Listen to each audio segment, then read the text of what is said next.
Okay, so this concludes the first part of my multiplayer montage footage. The first part consisted of Homefront and Crysis 2 going head-to-head.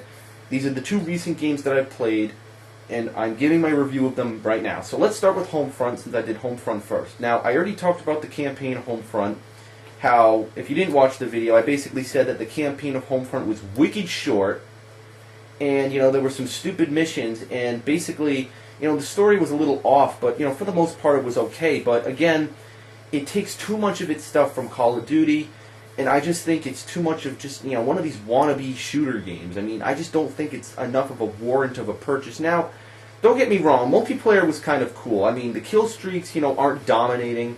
The game type is a little more, you know, balanced and stuff. And some of the vehicles you can drive and some of the stuff you can do is pretty cool. I just think we've seen this too much, though. I mean, I'm just, you know, sick and tired of the same flavor, the same running around shooting. It's just the same nonsense we've been over and over and over again. Now, on the flip side, you have Crysis 2, which is completely original. All the gameplay is diverse, meaning that, you know, it's not like Call of Duty. You know, you have lots of abilities. You have cloak, you have maximum armor, you can run and sprint, and you can be stealthy. You can do a lot of different things. And basically, because it's unique in its own way, it basically, you know, it gives you a reason to really want to play it more. I mean, I enjoyed the campaign. You know, like I said, the campaign was slow towards the beginning of Crysis 2, but at the end, it really did pick up, and I enjoyed it. It had a twist ending, which I really enjoyed. Multiplayer is okay, but the one thing I have to say about this game, inconsistency. You just watched me play a whole bunch of multiplayer maps.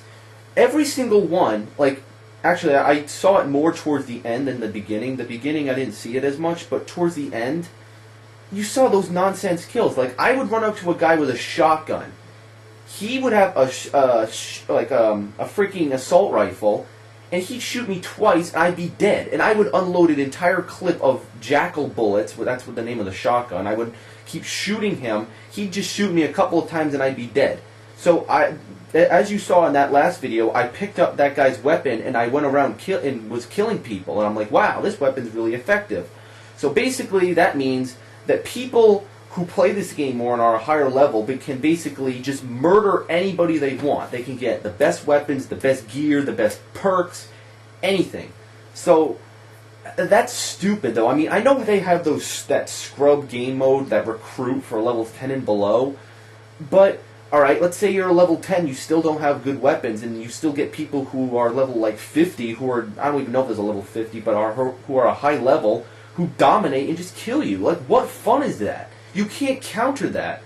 If you have shitty weapons and you're just working off of the games, what they give you, what are you supposed to do? Like, I tried many different tactics. I tried switching to snipers, I tried picking up enemy weapons, I tried knifing, sneaking, armored, freaking maximum armor, whatever it's called. I tried it all, dude. There's nothing more I could have done. And that's something that pissed me off. Homefront's multiplayer, some of the kills were kind of, you know, nonsense, but, you know, you'll get that with anything. But the only problem with Homefront's multiplayer, I enjoyed it, but Homefront's multiplayer is too similar to Call of Duty. It takes way too much of its nonsense and all that stuff from Call of Duty. So, Homefront, is it worth your $60? Eh. People are probably going to be pissed that the campaign's short, but let's face it, everyone's in it for the multiplayer these days. And multiplayer's okay, but you're probably going to want to play Call of Duty after you're done playing this, because you're going to be like, gee, this is just more of the same shit I've been playing for 3 years now. So, my score for Homefront is a 7.5. I know it's lower than the other scores that I've done in the past, but I have to be honest, because the campaign was too short, and the multiplayer is just more of the shit we've been through. So, I'm sorry. The story was good, but it just doesn't raise it to that 8. So, I'm sorry, and that's Homefront. Now, Crysis, you know, I said the story's pretty good, was slow in the beginning, multiplayer and all that, so I'm going to give Crysis an 8.75, and the only reason I'm not going to give it a 9 is because of, you know, what I said about the multiplayer and campaign, but also something I didn't mention is the game errors and glitches and game bugs. Basically, if you were watching my playthrough, I didn't actually capture it on footage, but basically when I loaded up, when I was halfway through the campaign, I had to turn off my system, and I turned it back on and put in Crysis 2. The game would freeze. Like, when you load up Crysis 2, it'll say, like, achieved by CryEngine 3 or some stupid logo like that. Whenever it would get to that screen, the game would just freeze. My whole console would just crash, and I'd have to keep pressing the power button. It pissed me off. It happened like 10 times in a row. So the only way I could get around it was basically when it said achieved with CryEngine 3, what I'd do is I'd hit the guide button, like this. I'd hit the guide button and move it up and down a little bit. And I noticed when I moved it up and down, it actually froze temporarily and then unfroze. So basically, I glitched the game into thinking that I was on the dashboard, and then it went back and then it unfroze. So maybe it was just a scratched disc. I don't know. I looked at it. The game thing didn't seem scratched to me. I did get warranty on it, like I said. I could have taken it back, but I really didn't feel like it, and the game's working fine, obviously, as you just saw. So, and even in the game, there are some errors and stuff, like you saw during the campaign. There was some weird stuff that was happening. I can't remember some, but if you go back in my campaign playthrough, you'll see some weird stuff that happened. But the graphics of this game are actually pretty impressive. Homefront's graphics suck.